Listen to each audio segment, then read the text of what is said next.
homie. Today we have Mitch or Mitchell Hooper. Great guy. Mitch, how are you doing today? Yeah, I'm good. Thank you. Thank you very much for having me.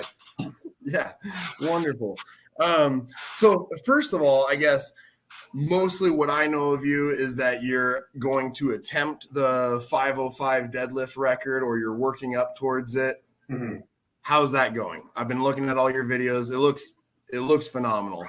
Yeah, well, it's going good. I mean, my deadlifts are good, and it's funny that I've gained notoriety for that because it's probably not my best event.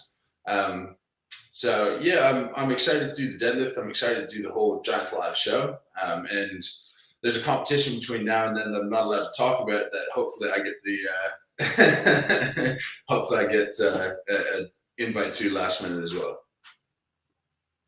Fantastic. So if deadlift is not your best event, I mean, that begs the question, what is your best event? Probably yoke. Yoke, I back myself on yoke against pretty much anyone in the world.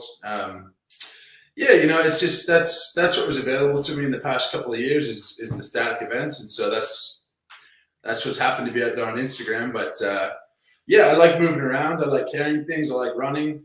As a relatively small guy in the world of strongman, it's funny that a static lift is sort of what I've come to be known for.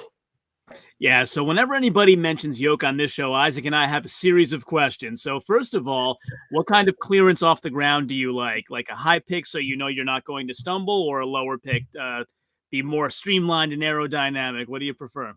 Yeah, I like to have a lot of clearance under the yoke. I like to move fairly fast, and I never really have an issue picking it up. So the more space I can have to move, the better.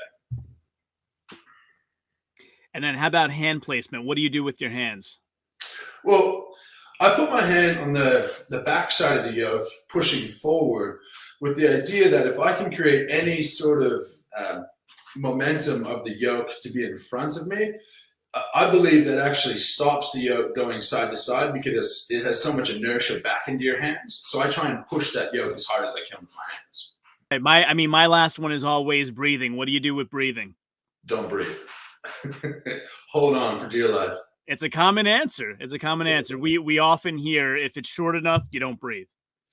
You're not getting it back. And I've been lucky to not have to be in a competition where a 20-meter yoke I've had to breathe. Most of the time I can get that done in 10 seconds or less. So yeah, it's not comfortable, but if you breathe out, you're not getting it back. Your brace is gone, and if you lose balance a little bit, you're done. Yeah. I was going to ask, what is the longest yoke distance that you've had to do so far? Nothing over 20 meters. And as a strongman, if I don't have to go over 20 meters, I'm not going over 20 meters. So do you prefer more of like a super yoke, like super heavy short distance, or do you prefer a slightly lighter yoke with a longer distance, or just any yoke? It doesn't matter to me. You know, I'm fairly inexperienced in the whole world of strongman, and that's why I'm so privileged to be invited to Giants Live and be recognized for the things that I'm doing.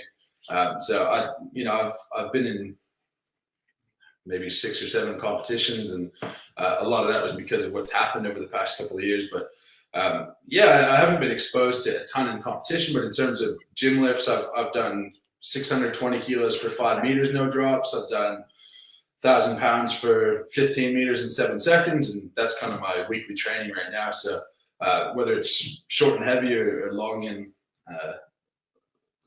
light, then it doesn't matter to me.